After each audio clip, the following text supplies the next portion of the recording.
আমি পাৰ্চেণ্টেজ অৰ্থাৎ শতাংশৰ বিষয়ে আলোচনা কৰিম। এই টপিকটো যিকোনো কম্পিটিটিভ এক্সামৰ কাৰণে বহুত ইম্পৰ্টেণ্ট হয়। আপোনালোকে নিশ্চয় প্ৰশ্নসমূহ দেখিবলৈ পাইছে। গোটেইকেইটা প্ৰশ্নৰ আজি আমি খুব সুন্দৰভাৱে বুজি পোৱাকৈ সমাধান কৰিম। বলক ভিডিঅ'খন আৰম্ভ কৰোঁ। আজি আমি পাৰ্চেণ্টেজ অৰ্থাৎ শতাংশ শিকিম, য'ত শত মানে হৈছে 100 আৰু অংশ মানে হৈছে ভাগ, অৰ্থাৎ 100 ভাগৰ কিমান ভাগ। এনেকৈ যদি আমাক দিয়া থাকে যে 12/100, তেতিয়া আমাৰ কি হ'ব যে 12%। 100 ভাগৰ 12ক আমি 12% হিচাপে প্ৰকাশ কৰিব পাৰোঁ। অৰ্থাৎ শতাংশ হৈছে এটা ভগ্নাংশৰ লব। শতাংশ হৈছে এটা ভগ্নাংশৰ লব যাৰ হৰ 100 হয়। শতাংশ হৈছে এটা ভগ্নাংশৰ লব যাৰ হৰ 100 হয়। এনেকৈ যদি দিয়া থাকে তাৰমানে আমাৰ 12% হয়। শতাংশ বুজাবলৈ আমি পাৰ্চেণ্ট চিনটোৰ বুজোৱা হয়, এইটো আপোনালোকে জানে। আৰু ইয়াত আমি লিখিছোঁ 1% মানে হ'ল 100 ভাগৰ এভাগ, অৰ্থাৎ 1% হৈছে 100 ভাগৰ এভাগ। 12% মানে হ'ল 12/100। আমি ভগ্নাংশক যদি শতাংশলৈ পৰিৱৰ্তন কৰিব লাগে, অৰ্থাৎ কনভাৰ্টিং ফ্ৰেকশ্যন টু পাৰ্চেণ্টেজ, এনেকৈ যদি এটা ভগ্নাংশ দিয়া থাকে তাক আমি শতাংশত কেনেকৈ পৰিৱৰ্তন কৰিম, এইটো বহুত সহজ হয়। এনেকৈ 9/20 ইনটু আমি 100, তাৰপিছত আমি পাৰ্চেণ্ট লিখিম। যিকোনো ভগ্নাংশ দিয়া থাকিলে আমি 100ৰে মাল্টিপ্লাই কৰিম। চ' ইয়াত কি হ'ব, 0 0 কেঞ্চেল, 2 10ত 5 বাৰ যায়, চ' 9 5 আমাৰ 45%। ভগ্নাংশক শতাংশলৈ পৰিৱৰ্তন আমি এনেকৈ কৰোঁ। আৰু যদি ইয়াত দিয়া থাকে, ইয়াত আমাৰ হ'ব যে 19/500 ইনটু আমাৰ কি 100, চ' 0 0 কেঞ্চেল, 5 যদি আমি 19ক ঘৰত কৰোঁ তেতিয়া 5 3 বাৰ যাব, তাৰপিছত আমাৰ কেইবাৰ যাব, 5 8 বাৰ যাব। তাৰপিছত আছে দশমিক ভগ্নাংশক শতাংশলৈ পৰিৱৰ্তন, অৰ্থাৎ কনভাৰ্টিং ডেচিমেল টু পাৰ্চেণ্টেজ। দশমিক ভগ্নাংশৰ মই এখন ভিডিঅ' চাইছোঁ, আপোনালোকে আই বটনত ক্লিক কৰিলে পাই যাব। চ' এই দশমিক ভগ্নাংশটোক আমি আগতে ভগ্নাংশলৈ পৰিৱৰ্তন কৰিব লাগিব। চ' দশমিক ভগ্নাংশ ইয়াত আছে 0.002, এইটো মানে আমি ওপৰত 2 লিখি আমি তলত কি লিখিম, 1000, 3টা শূন্য। অৰ্থাৎ দশমিকৰ পিছত ইয়াত 3টা অংক আছিলে, গতিকে ইয়াত 1ৰ পিছত আমি 3টা অংক লিখিব লাগিব। তাৰপিছত আমি কি কৰিম, 100 দি পেলাই মাল্টিপ্লাই কৰি আমি পাৰ্চেণ্টেজ লিখিম। চ' ইয়াত যদি 0 আৰু 2টা শূন্য কাটি দিওঁ তেতিয়া 2 যাব এবাৰ আৰু এইফালে থাকিব 5। গতিকে আমাৰ কি হ'ব, 1/5। এতিয়া 5 1ত কেইবাৰ যাব, নাযায়, দশমিক দিলোঁ, হ'ব 10, 10ত 2 বাৰ যাব। গতিকে আমাৰ কি হ'ব, 0.2%। ইয়াত আছে আমাৰ 2.09, এইটো আগতে আমি ভগ্নাংশত পৰিৱৰ্তন কৰিম। চ' ভগ্নাংশত আমাৰ কেনেকৈ হ'ব, 209 ডিভাইডেড বাই আমাৰ কিমান হ'ব, 100। চ' ইয়াৰ লগতে আমি পাৰ্চেণ্টেজলৈ পৰিৱৰ্তন কৰিব দিছে শতাংশলৈ, গতিকে 100 দি পেলাই আমি পূৰণ কৰি পেলাই আমি পাৰ্চেণ্টটো লিখি দিম। চ' আমাৰ ইয়াত 0 আৰু 0 কেঞ্চেল, তাৰ আমাৰ ৰিজাল্ট হ'ব 209%। তাত দশমিক ভগ্নাংশক প্ৰথমতে আমি ভগ্নাংশলৈ পৰিৱৰ্তন কৰিম, তাৰপিছত আমি 100ৰে পূৰণ কৰিম আৰু পাৰ্চেণ্ট লিখি দিম, আমি পাই যাম দশমিক ভগ্নাংশক শতাংশলৈ পৰিৱৰ্তন আমি পাই যাম। এইবাৰ যদি আমাক শতাংশ দিয়া থাকে তাক যদি ভগ্নাংশলৈ পৰিৱৰ্তন কৰিব লাগে, অৰ্থাৎ শতাংশক ভগ্নাংশলৈ পৰিৱৰ্তন, কনভাৰ্টিং পাৰ্চেণ্টেজ টু ফ্ৰেকশ্যন। চ' শতাংশ আমাক দিয়া আছে, চ' 25% মানে আমি জানো কি 25 ডিভাইডেড বাই 100। চ' এইটো 25 এবাৰ যাব আৰু 25 4 বাৰ যাব। চ' আমাৰ ভগ্নাংশখন হ'ব 1/4। আৰু এইখন এক্সাম্পল যদি চাওঁ তেতিয়া আমি ইয়াত 0.5 ডিভাইডেড বাই আমাৰ 100 হৈ যাব। প্ৰথমতে আমি এইটো ভগ্নাংশলৈ পৰিৱৰ্তন কৰিলোঁ, তাৰপিছত এই দশমিকটোক আমি উঠাব লাগিব। চ' দশমিকক যদি আমি উঠাওঁ তেতিয়া কি হ'ব, আৰু এটা শূন্য তলত আহি যাব। চ' এইবাৰ আহি যাব আমাৰ আৰু এটা শূন্য। এই দশমিকৰ পিছত এটা ঘৰ আছে, দশমিকটো উঠোৱাৰ কাৰণে এটা শূন্য আমাৰ তলফালে আহি গ'ল। এইবাৰ 5 যাব এবাৰ, 5 2 0 0, অৰ্থাৎ 1/200। চ' যোনটো আমাৰ পাৰ্চেণ্ট দিয়া থাকিব তাক আগতে আমি তলত 100 লিখি ল'ম, তাৰপিছত আমি দশমিকটো উঠাম। তেনেকৈ আমি শতাংশক ভগ্নাংশলৈ আমি পৰিৱৰ্তন কৰিব পাৰিম।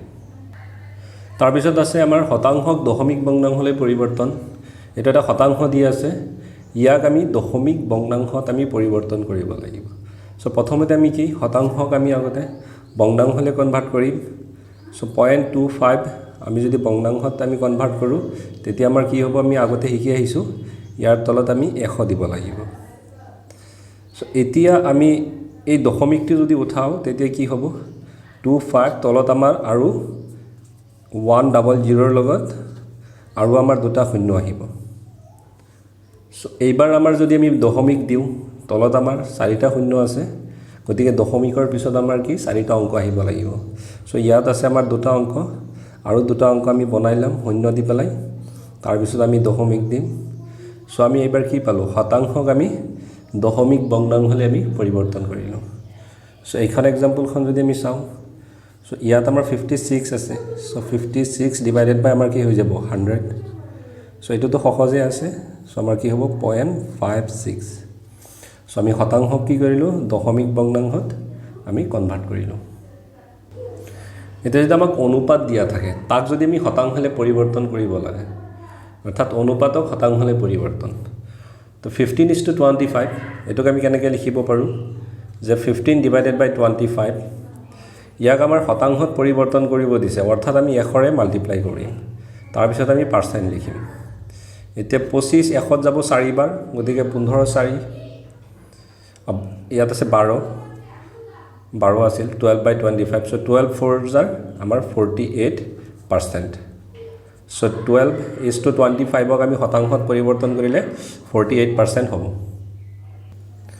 আমাৰ পিছৰ এক্সাম্পলখন আছে 3:20 সো 3:20 ক আমি আগতে এনেকৈ লিখিব পাৰোঁ 3/20 আৰু 3/20 ক আমি শতাংশত পৰিৱৰ্তন কৰিব হ'লে 100 দি পেলাই আমি পূৰণ কৰি আমি পাৰ্চেণ্ট চিনটো লিখিম সো তাৰ পিছত 20 আমাৰ 100 যাব 5 বাৰ সো 5 3 গুণ আমাৰ কিমান হ'ব 15% সো এনেকৈ অনুপাত দিয়া থাকিলে আমি শতাংশলৈ পৰিৱৰ্তন কৰোঁ পিছত আছে আমাৰ শতাংশক অনুপাতলৈ পৰিৱৰ্তন আমাক যদি এনেকৈ শতাংশ দিয়া থাকে তাক আমি অনুপাতত কেনেকৈ কনভাৰ্ট কৰিম সো ইয়াত আছে আমাৰ 12.5% সো প্ৰথমতে আমি শতাংশক ভগ্নাংশত পৰিৱৰ্তন কৰিম তাৰ পিছত ভগ্নাংশৰ আমি লঘিষ্ঠ আকাৰত লৈ যাম সো ইয়াত আছে 12.5 সো 12.5 ক আমি যদি ভগ্নাংশত প্ৰকাশ কৰোঁ আমি আগতে শিকি আহিছোঁ সো আমি কি কৰিব লাগিব তলত আমি কি 100 দিব লাগিব সো এই দশমিকটো যদি আমি উঠাওঁ তেতিয়া কি হৈ যাব আমাৰ ওপৰত 125 তলত আমাৰ আৰু এটা শূন্য আহি যাব তিনিটা শূন্য হৈ যাব এইবাৰ আমি এটোক যদি লঘিষ্ঠ আকাৰত লৈ যাওঁ তেতিয়া আমাৰ হ'ব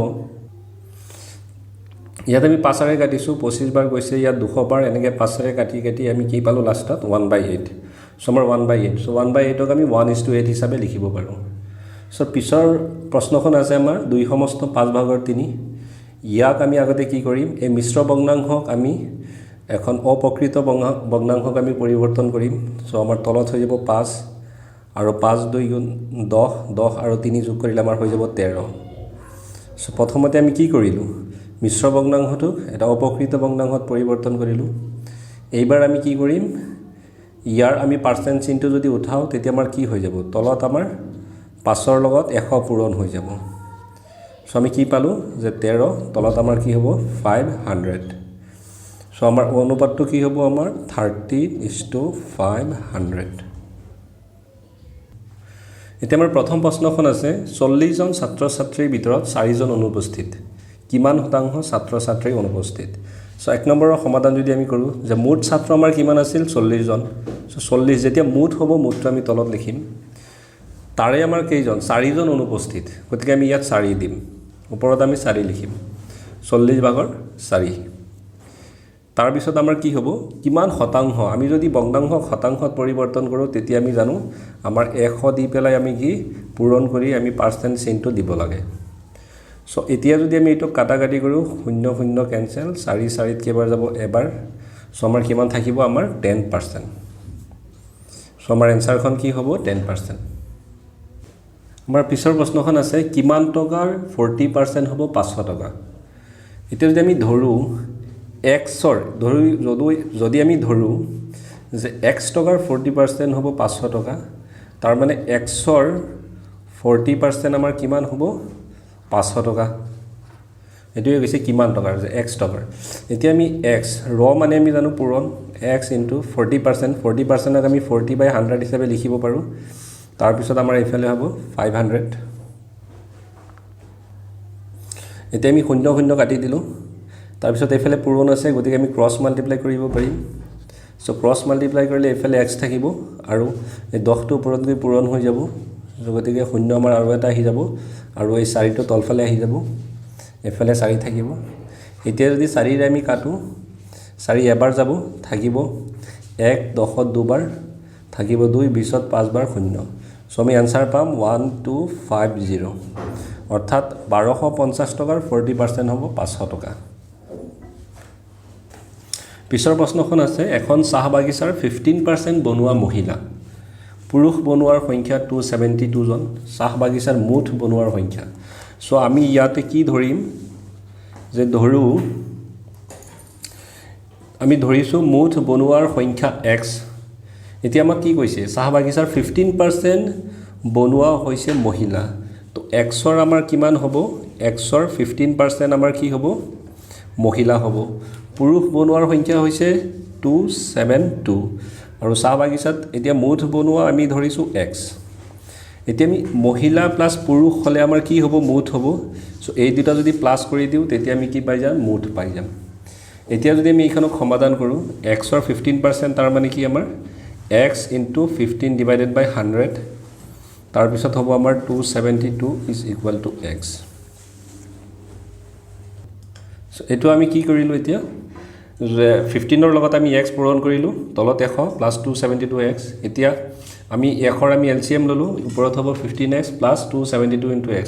এতিয়া যদি আমি ইয়াক ক্ৰছ মাল্টিপ্লাই কৰোঁ, তেতিয়া এইফালে আমাৰ 15x প্লাছ 27200 আৰু এইফালে কি হ'ব আমাৰ 100x। এতিয়া আমি 27200 ৰাখি পেলাই 15x আমি যদি সেইফালে নিওঁ, তেতিয়া 100ৰ পৰা 15 মাইনাছ হ'ব আৰু 100ৰ পৰা 15 মাইনাছ কৰিলে আমাৰ কি হ'ব, 85x। এতিয়া xৰ ভেলুখিনি আমি যদি এইফালে লৈ আহোঁ, তেতিয়া আমাৰ এনেকৈ হ'ব 27200 divided by 85 is equal to x। So' এইখন যদি আমি হৰণ কৰোঁ, তেতিয়া কি পাম, 320, এইটো হ'ব আমাৰ xৰ ভেলু। চ' এইটো হ'ব আমাৰ মুঠ বনোৱাৰ সংখ্যা। চ' মুঠ বনোৱাৰ সংখ্যা আমি কিমান পালোঁ, 320। চ' এনেকৈ দিয়া থাকিলে আমি মুঠ বনোৱাৰ সংখ্যা ধৰিব লাগিব, তাৰপিছত আমি এনেকৈ অংকখিনি সমাধান কৰিব। চ' আমাৰ পিছৰ প্ৰশ্নখন আছে, এটা ঘৰৰ বৰ্তমান মূল্য 6200 টকা, ঘৰটোৰ দাম 15% হ্ৰাস হ'লে ঘৰটোৰ নতুন মূল্য হ'ব। চ' এই 4 নম্বৰ প্ৰশ্নখন আমি যদি সমাধান কৰোঁ, চ' আমাক কি কৈছে, হ্ৰাস কৈছে, কিমান, 15%। চ' আমি হ্ৰাসৰ পৰিমাণ আমি আগতে লিখি ল'ম। চ' হ্ৰাসৰ পৰিমাণ আমি যদি আগতে উলিয়াই লওঁ, তাৰপিছত আমি কি কৰিম, ঘৰটোৰ নতুন মূল্য পাব পাৰোঁ। চ' হ্ৰাসৰ পৰিমাণ কি হ'ব, কিমান % হ্ৰাস কৰিলে, যে 6200ৰ 15% আমাৰ কি হ্ৰাস কৰিলে। চ' আমি এনেকৈ আগতে হ্ৰাস কিমান আমাৰ কমাইছে সেইটো আমি ওলাই ল'ম। তো ইয়াত 6200 × 15 বাই আমাৰ কি হৈ যাব, 100। চ' 0 দুটা কাটি দিব পাৰোঁ। 62 আৰু 15ক যদি আমি মাল্টিপ্লাই কৰোঁ, তেতিয়া আমি পাম 530। চ' এতিয়া আমি কিমান হ্ৰাস হ'ল এইটো পালোঁ। চ' আগতে এতিয়া ঘৰটোৰ মূল্য কিমান হ'ব। চ' ঘৰৰ আমাৰ নতুন মূল্য যদি আমাৰ হয়, চ' আগৰ মূল্যটোৰ পৰা আমি হ্ৰাসটো মাইনাছ কৰিব লাগিব। চ' আগৰ মূল্য আছিল আমাৰ 6200 টকা, কিমান কমালে, 930। চ' এই দুটা যদি আমি মাইনাছ কৰোঁ, তেতিয়া পাম 5270। চ' সদায় আমি আগতে কিমান কমাইছে সেইটো পাৰ্চেণ্ট ওলাই ল'ম, তাৰপিছৰ পৰা আচল মূল্যৰ পৰা আমি সেইটো মাইনাছ কৰিম, তাৰপিছত পাই যাম। আৰু পিছৰ প্ৰশ্নখন আছে, 2009 চনত এখন স্কুলত ছাত্ৰ আছিল 200 আৰু 2015 চনত বৃদ্ধি হৈ 250 জন হ'ল ছাত্ৰৰ বৃদ্ধিৰ হাৰ। চ' এনেকৈ যদি বৃদ্ধিৰ হাৰ বা হ্ৰাসৰ শতকৰা হাৰ ওলাব লাগে, তেতিয়া আমি এই দুটা ফৰ্মুলা আছে, এই দুটা ফৰ্মুলা এপ্লাই কৰি পেলাই আমি কৰিম। আপোনালোকে স্ক্ৰীনশ্বট মাৰি ল'ব পাৰে। চ' বৃদ্ধিৰ শতকৰা হাৰ কি হ'ব, আমাৰ বৃদ্ধিৰ পৰিমাণ কিমান বৃদ্ধি হৈছে সেইটো আমি ওপৰত লিখিম। ইয়াত যেনেকৈ 200ৰ পৰা 250 হৈছে, অৰ্থাৎ 50 বৃদ্ধি হৈছে, এইটো লিখিম। আৰু মূল পৰিমাণটো প্ৰথম অৱস্থাত কোনটো আছিল সেইটো লিখিম, × 100%। তেনেকৈ হ্ৰাসৰ শতকৰা হাৰ হ'ব, হ্ৰাসৰ পৰিমাণ যিমান কমিব সেইটো আমি ওপৰত লিখিম, আৰু মূল পৰিমাণটো সেইটো লিখিম × 100%। আমি তেনেকৈ এইখিনি আমি কৰিম। চ' ইয়াতে যদি আমি চাওঁ, তেতিয়া আমাৰ শতকৰা হাৰ হ'ব। চ' শতকৰা হাৰ আমি কি পাম, শতকৰা হাৰ আমি পাম, ছাত্ৰৰ বৃদ্ধিৰ শতকৰা হাৰ কৈছে। চ' আমাৰ বৃদ্ধিৰ পৰিমাণ, চ' বৃদ্ধিৰ পৰিমাণ আমাৰ কিমান হ'ব, যে 250 আগতে আছিলে, 250 আমাৰ বাঢ়িছে, আৰু আগতে আছিলে আমাৰ 200, আৰু তলত হ'ব মূল পৰিমাণটো, মূল পৰিমাণ আছে আমাৰ 200। ইনটু আমাৰ কি হ'ব 100% হ'ব আমি পাৰ্চেণ্টত ওলাম সো আমাৰ কি হ'ব 50 ডিভাইডেড বাই 200 ইনটু আমাৰ 100% সো 0 0 কেনসেল 2 যাব 25 সো আমাৰ কি হৈ যাব 25%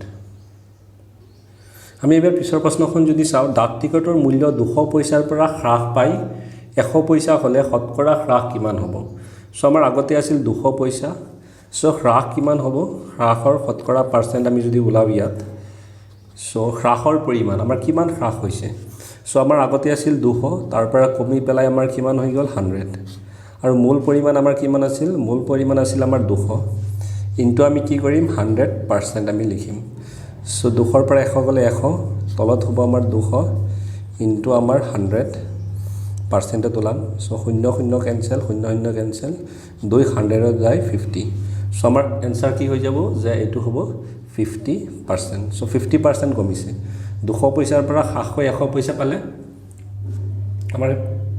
আমাৰ কি হ'ল 50% কমিল আমাৰ পিছৰ প্ৰশ্নখন আছে যদি a ৰ i b ৰ আয়তকৈ 25% বেছি হয় তেন্তে b ৰ i a ৰ আয়তকৈ কিমান শতাংশ কম হ'ব নিৰ্ণয় কৰা সো এনেকুৱা যদি এটাৰ লগত আৰু এটা তুলনা কৰি বৃদ্ধি বা কম হয় তাৰ কাৰণে আমাৰ দুটা ফৰ্মুলা আছে এই ফৰ্মুলা কেইটা আপোনালোকে স্ক্ৰিনশ্বট মাৰি লিখি ল'ব পাৰে যদি a r% বৃদ্ধি হয় b তকৈ অৰ্থাৎ a b তকৈ r% বৃদ্ধি হয় তেতিয়া b কম হ'ব a তকৈ এটো হ'ব r ডিভাইডেড বাই 100 প্লাস r ইনটু 100% আকৌ তেনেকা যদি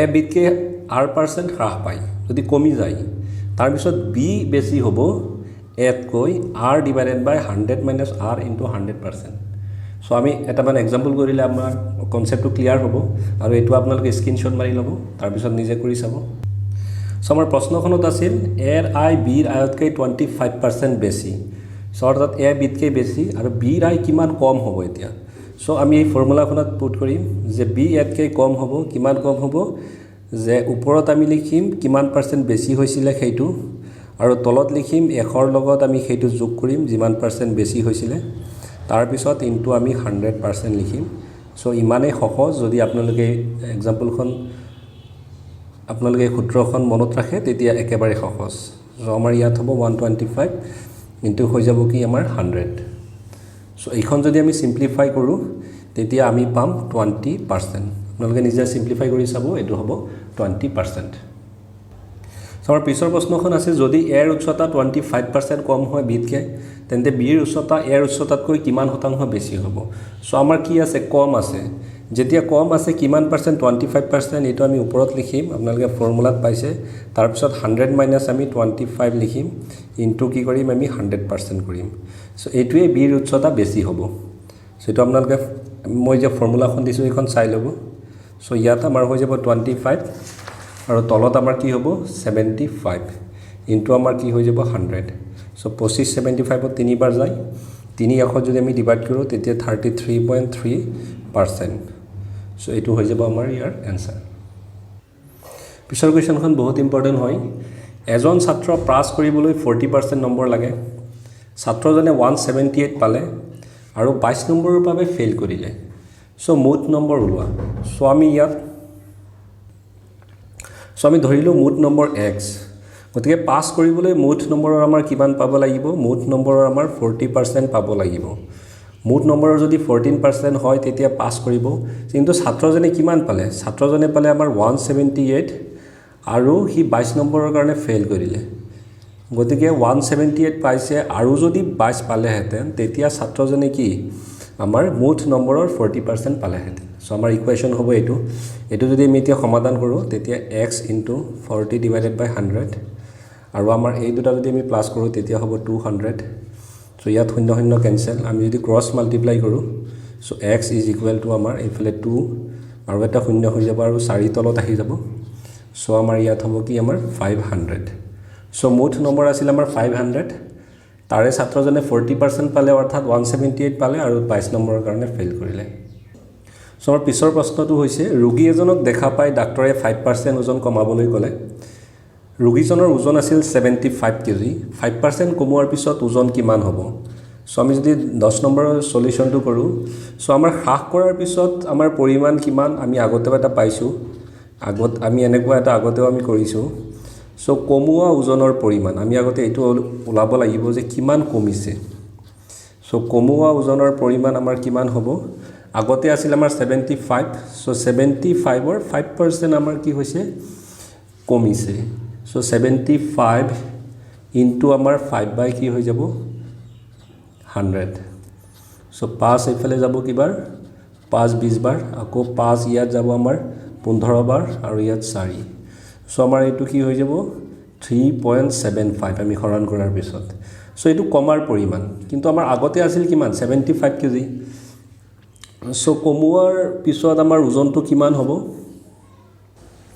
সো কমোৱাৰ পাছত আমাৰ ওজন হ'ব আগতে আছিল আমাৰ 75 কেজি আৰু কমিল 3.75 সো 71.25 কেজি আমাৰ কি হ'ব ওজন কমিব সো এইটো হ'ব আমাৰ শুদ্ধ উত্তৰ সো আমাৰ পিছৰ প্ৰশ্নখন আছে দিন হাজিৰা কৰা লোক এজনৰ হাজিৰা 100 টকাৰ পৰা 300 টকা হ'ল শতকৰা বৃদ্ধি নিৰ্ণয় কৰা এনেকুৱা এটা অংক আমি আগতে কৰিছিলোঁ আৰু তাতে মই ফৰ্মুলা দিছিলোঁ যে বৃদ্ধিৰ শতকৰা হাৰ যদি আমাৰ ওলাব লাগে বৃদ্ধিৰ যদি শতকৰা হাৰ ওলাব লাগে তেতিয়া ওপৰত আমি কি লিখো বৃদ্ধিৰ পৰিমাণ সো ইয়াত 100 ৰ পৰা 300 হ'ল সো বৃদ্ধি কিমান হ'ল 300 মাইনাস 100 আমি বৃদ্ধিৰ পৰিমাণ লিখিম আৰু মূল পৰিমাণটো লিখিম সো মূল পৰিমাণ আমাৰ কিমান হৈ আছে ইয়াত 100 ইনটু আমি কি লিখিম 100% সো 300 ৰ পৰা 100 গলে হয় আমাৰ 200 ইয়াত হ'ব 100 ইনটু আমাৰ 100 আমি কাটাকাটি কৰিলে কি হ'ব 200 সো আমাৰ কিমান বৃদ্ধি হৈছে 200% বৃদ্ধি হৈছে যদি ইয়াত দেখা গৈছে 100 টকাৰ পৰা 300 টকা হ'ল কিন্তু ডাইৰেক্টলি আপোনালোকে 300 নকৰিব 100 টকাৰ পৰা 300 টকা হলে অংকটো কৰাৰ পিছত দেখা যায় 200% বৃদ্ধি হয় এখন স্কুলত 960 গৰাকী ছাত্ৰ ছাত্ৰী আছে তাৰে 240 গৰাকী ছাত্ৰ গতিকে ছাত্ৰীৰ শতকৰা পৰিমাণ আমাৰ ওলাব লাগে সো আমি ছাত্ৰী আমি কেনেকৈ পাম যে মুঠ ছাত্ৰ আমাৰ কিমান আছে মুঠ ছাত্ৰ ছাত্ৰীৰ পৰা যদি ছাত্ৰ বিয়োগ কৰোঁ সো মুঠ ছাত্ৰ ছাত্ৰী আছে 960 তাৰে 240 গৰাকী আছে আমাৰ কি ছাত্ৰ গতিকে আমি এইটো বিয়োগ কৰিলে কি পাই যাম ছাত্ৰী পাই যাম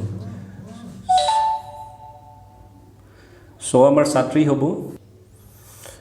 হ'ব এইটো বিয়োগ কৰিলে 720 এতিয়া বৃদ্ধিৰ শতকৰা হাৰ এতিয়া যদি আমি শতকৰা হাৰ উলিয়াও বৃদ্ধিৰ শতকৰা হাৰ যদি আমি উলিয়াও তেতিয়া বৃদ্ধি কিমান হৈছে আমাৰ 720 আৰু মুঠ আছিল কিমান আমাৰ 960 গৰাকী মুঠ ছাত্ৰ এটো আমি আগতে কৰিছো এনেকৈ নিয়মৰ সো ওপৰত আমাৰ কি হ'ব 100% সো এইটো যদি আমি সমাধান কৰো কাটাকাটি কৰো তেতিয়া আমি পাম কিমান 75% এইখিনি আপোনালোকে নিজে কৰিব প্ৰতি ডজনত 9 টকা দৰত 240টা কলম কিনি এজন ব্যৱসায়ীয়ে প্ৰতিটো কলম 1 টকা দৰত বিক্ৰী কৰিলে তেওঁৰ শতকৰা লাভ কিমান হ'ব সো আমি ইয়াত এটা কলমৰ দাম আগতে উলিয়াই লওঁ সো এটা কলমৰ দাম আমাক ইয়াত 1 ডজন কলম কিনিছে 9 টকা প্ৰতি ডজনত 9 টকা সো আমাৰ এটা কলমৰ দাম কিমান হ'ব 9/12 এটা আপোনালোকে নিশ্চয় বুজিব পাৰিছে তাৰ পিছত আমি কি কলমৰ কিনা দাম কিনিম সো কিনা দাম আৰু বেচা দামৰ ওপৰত প্ৰফিট লছৰ মই এখন ভিডিও বনাইছো সেইখন আপোনালোকে আই বাটনত ক্লিক কৰিলে পাই যাব এইখন চাব বহুত ধুনীয়া ভিডিও হয় বহুত সুন্দৰভাৱে বুজাইছো সো কলমৰ কিনা দাম আমাৰ কিমান হ'ব সো 9/12 আমাৰ যোনটো আমি পাইছো 9/12 ইনটু আমাৰ 240টা কলম কিনিছিলে সো 240টা কলম আমাৰ কিনিছে গতিকে 12 যাব ইয়াত দুবাৰ আৰু শূন্যবাৰ গতিকে আমি কিনা দাম পালো কিমান 180 ইমান টকা আমাৰ কি হ'ব কিনা দাম এতিয়া আমাৰ বিক্ৰী দাম কৈছে যে ব্যৱসায়ী প্ৰতিটো কলম 1 টকা দৰত বিক্ৰী কৰিলে অৰ্থাৎ 240টা কলম 1 টকা দৰত বিক্ৰী কৰিছে গতিকে আমাৰ বিক্ৰী দাম ইয়াত কি হৈ যাব বিক্ৰী দাম আমাৰ 240 টকাই হ'ব গতিকে লাভ কিমান হ'ব সো লাভ হ'ব আমাৰ বিক্ৰী দাম 240 মাইনাস আমাৰ কিনা দাম 180 সো এটো কৰিলে আমাৰ কি হৈ যায় 60 টকা এইটো লাভ পালে এতিয়া লাভৰ শতকৰা হাৰ আমাৰ ওলাব দিছে সো লাভৰ শতকৰা হাৰ যদি উলিয়াও তেতিয়া ওপৰত আমি কি লিখো লাভটো লিখো আৰু তাৰ তলত আমি কি লিখো কিনা দাম লিখো সো কি ইয়াত কিনা দাম হ'ব 180 ইনটু আমি কি লিখিম 100 তাৰ পিছত আমি পাৰ্চেন্ট চিন দিম সো এইটো আমাৰ সমাধান কৰিলে কিমান হ'ব 33.33% সো মই প্ৰফিট লছৰ এখন ভিডিও বনাইছো সেইখন আপোনালোকে চালে আৰু বেছিক দিয়া আমাৰ পাছৰ প্ৰশ্নখন আছে, এইটো অকণমান ইম্পৰ্টেণ্ট হয়, অকণমান মনোযোগেৰে চাব যে এজন মানুহে তেওঁৰ মাহিলী দৰমহাৰ 30% শিক্ষাৰ ক্ষেত্ৰত আৰু বাকী দৰমহাৰ 60% খোৱা লোৱাত খৰচ কৰে। যদি মানুহজনে প্ৰতি মাহত 5,600 টকা সঞ্চয় কৰে তেন্তে মানুহজনৰ মাহিলী দৰমহা নিৰ্ণয় কৰিব লাগে। চ' যোনটো নিৰ্ণয় কৰিব লাগে আমি এইটো ধৰি লওঁ যে ধৰোঁ আমি মাহিলী দৰমহা। এতিয়া আমি মাহিলী দৰমহা X নধৰি পেলাই আমি অংকটো সহজ কৰাৰ বাবে ঐকিক নিয়মৰ কাৰণে যদি মাহিলী দৰমহা আমি 100 ধৰোঁ, ধৰি লৈছোঁ আমাৰ মাহিলী দৰমহা কি 100 টকা। এতিয়া আমাৰ শিক্ষাত কিমান খৰচ হ'ব এইবোৰ আমাৰ ওলাওঁতে এতিয়া ইজি হ'ব। চ' শিক্ষাত খৰচ হ'ব আমাৰ 30% কৈছিলে আমাৰ শিক্ষাত খৰচ হ'ব। চ' শিক্ষাত কিমান খৰচ হ'ব 100 টকাৰ 30 টকা এতিয়া কি হৈ যাব শিক্ষাত খৰচ হ'ব। এতিয়া আমাৰ বাকী টকা কিমান থাকিলে, চ' বাকী যদি আমাৰ টকা থাকে তেতিয়া সেইটো হ'ব 100ৰ পৰা 30 গ'লে কি হ'ব 70, ইমান টকা আমাৰ টকা থাকিব। চ' আমাৰ পিছত আছে যে বাকী দৰমহাৰ 60% খোৱা লোৱাত খৰচ কৰে। চ' আমাৰ বাকী 70 টকা থাকিলে এতিয়া খোৱা লোৱাৰ বাবদ হ'ব বাকী টকাৰ আমাৰ যিমান টকা আছে ইমান টকাৰ কি হ'ব 60% আমাৰ খোৱা লোৱাত খৰচ কৰে। চ' এইখন যদি আমি এতিয়া সমাধান কৰোঁ তেতিয়া আমাৰ কি হ'ব 70 × 60/120, এইটো যদি আমি কাটাকাটি কৰিলে আমি কিমান পাম 42। চ' এতিয়া জমা কিমান হ'ল, চ' গোটেইখিনিৰ পিছত আমি যদি জমা কৰোঁ তেতিয়া আমাৰ বাকী আছিলে 70, খৰচ হ'ল 42, গতিকে 70ৰ পৰা 40 যদি খৰচ হয় তেতিয়া আমাৰ কিমান হ'ল 28 টকা। চ' এইটো পালোঁ জমা। চ' আমি 28 টকা জমা কৰিবলৈ আমি 28 টকা জমা হয় আমাৰ কেতিয়া 100 টকাত 28 টকা জমা হয়, কাৰণ আমি প্ৰথমতে ধৰি লৈছোঁ মাহিলী দৰমহা আমাৰ 100 টকা। আমি প্ৰথমতে ধৰি লৈছোঁ মাহিলী 100 টকা, তাৰমানে 28 টকা জমা হয় আমাৰ 100 টকাত। চ' আমাৰ 1 টকা জমা হ'ব, সেইটো আপোনালোকে জানে ঐকিক নিয়মত 100/28। চ' আমাৰ প্ৰশ্নখনত দিয়া আছে 5,600 টকা সঞ্চয় কৰিবলৈ মানুহৰ দৰমহা। চ' আমাৰ 5,600 টকা যদি মানুহজনে সঞ্চয় কৰে তেতিয়া কিমান টকাত এইটো জমা হ'ব 5,600 ইনটু আমি যদি 5,600 কৰোঁ ইনটু 2856ত 2 টাইমছ যাব। চ' আমাৰ কি হৈ যাব 2ৰ লগত আমাৰ 4টা শূন্য হৈ যাব, অৰ্থাৎ 20,000 টকা। চ' 20,000 টকা হ'ব আমাৰ ইয়াত মানুহজনৰ মাহিলী ইনকাম। চ' আমি এনেকৈ X নধৰি পেলাই যদি এনেকৈ 100 ধৰি পেলাই আমি ঐকিক নিয়মত কৰোঁ তেতিয়া আমাৰ কাৰণে অংকটো বহুত সহজ হ'ব। X ধৰি পেলাই কৰিলেও হ'ব, কিন্তু সেইটো অকণমান টাইম লাগে। এইটো মই এনেকৈ লিখি লৈছোঁ, আপোনালোকে নিলিখাকৈ যদি অনুমানত কৰে তেতিয়া বহুত কম টাইমত আপোনালোকে কৰিব পাৰিব। আশা কৰিছোঁ ভিডিঅ'খন আপোনালোকৰ ভাল লাগিছে। যদি ভাল লাগে তেতিয়া আমাৰ চেনেলখন ছাবস্ক্ৰাইব কৰিব, লাইক আৰু কমেণ্ট কৰিব, আৰু নিজৰ বন্ধুবৰ্গৰ মাজত চেনেলখন যিমান পাৰে শ্বেয়াৰ কৰি থাকিব, আৰু যিকোনো ছাজেশ্যন আপোনালোকে কমেণ্ট বক্সত দিব পাৰে। Thank U.